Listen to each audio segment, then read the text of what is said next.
Kapolri Jenderal Listio Sigit Prabowo memastikan ikut mengawasi penanganan kasus dugaan kekerasan terhadap anak yang melibatkan guru Supriyani di Konawe Selatan. Menurutnya, tim Propam kini tengah mendalami informasi soal permintaan uang 50 juta rupiah oleh polisi.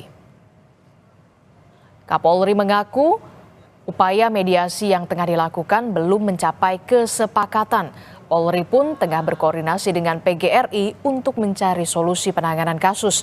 Selain itu, Propam pun dilibatkan untuk mendalami kebenaran permintaan uang 50 juta rupiah kepada guru Supriyani oleh polisi di Polsek Baito. Di hari yang sama di Konawe, guru Supriyani tengah menghadapi sidang tuntutan. Termasuk juga adanya isu terkait dengan ada permintaan dana 50 juta terkait dengan supaya tidak ditahan. Ini juga kami turunkan tim Propam untuk mendalami sehingga kemudian menjadi jelas apakah fakta yang terjadi seperti itu atau sebaliknya.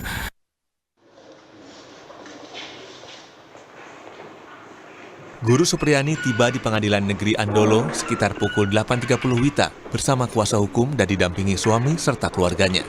Supriyani menghadapi sidang tuntutan pada Senin 11 November 2024. Dalam persidangan ternyata jaksa menuntut bebas Supriyani, sang guru honorer, dari dakwaan melakukan pemukulan terhadap anak polisi.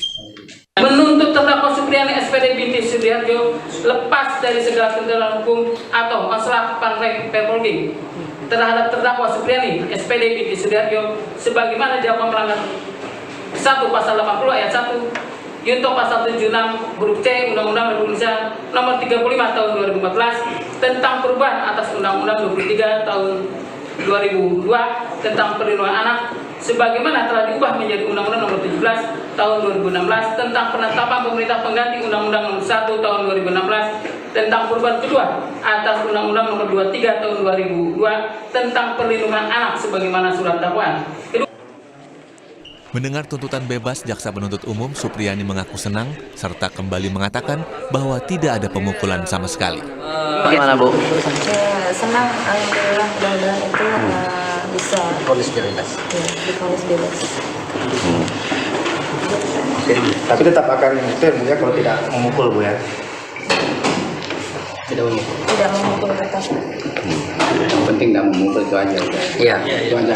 Itu sumbernya yang penting. Sementara itu, kuasa hukum Supriyani menyebut ada yang aneh dalam tuntutan jaksa. Karena meski menuntut bebas, jaksa tetap menyatakan Supriyani terbukti melakukan pemukulan terhadap seorang murid. Tentu saja misalnya mengakui bahwa sebenarnya tidak ada kejadian itu. Jadi membuat tuntutan yang aneh. Yang menyatakan bahwa ada perbuatan tapi tidak ada mens rea. Bagaimana tiba-tiba Ibu Supriyani mau tiba-tiba pergi memukul seorang anak? Ya, dia lagi posisi mengajar misalnya, Ibu Lilis juga lagi mengajar anak tersebut, tiba-tiba dia mau datang memukul. Jadi saya pikir tuntutan yang aneh. Ya, nantilah kita akan jawab nanti di pledoi ya, pembelaan kita. Sidang guru Supriyani akan dilanjutkan pada Kamis 14 November mendatang. Sarman, Kompas TV Konawe Selatan, Sulawesi Tenggara. 1 orang tewas dan 28 orang terluka akibat kecelakaan beruntun yang melibatkan 17 kendaraan di Tol Cipularang. Mengeluarkan perkembangan informasi terkininya setelah jeda di Sapa Indonesia Pagi.